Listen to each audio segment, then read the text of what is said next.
গাজীপুর চৌরাস্তা bypass panacea নামক একটি গার্মেন্টসে একটি আপু মারা গেছে, একটি বোন আমাদের মারা গেছে, গার্মেন্টস শ্রমিক। তো সে অসুস্থ ছিল, মেডিকেল ছুটি চাইছে, তো তার প্যানাসিয়ার স্টাফেরা ছুটি দেয় নাই বা মেডিকেল পাস দেয় নাই, না দেওয়ার কারণে সে অসুস্থ নিয়ে মারা গেছে গতকালকে। তো মারা যাওয়ার কারণে এটা আবার শ্রমিকরা না জানিয়ে এরকমভাবে সাজাইছে যে গার্মেন্টসের উপর ছাদ থেকে লাফ দিয়ে পড়ে গেছে, এরকম মানে বোঝাতে চাইছিল শ্রমিকরা। কিন্তু শ্রমিকরা আসল ঘটনা জানার পর আন্দোলন করে গার্মেন্টসে ভাঙচুর করছে, রাস্তাঘাট দোকানপাট বন্ধ করে দিয়েছে।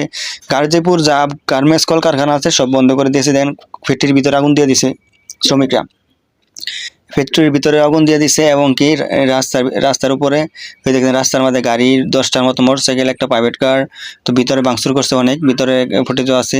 তো দেখতে পাচ্ছেন কোটি কোটি টাকা তো লস হচ্ছে, কিন্তু মানুষটা মারা গেছে শুধুমাত্র কোম্পানির জন্য মারা গেছে।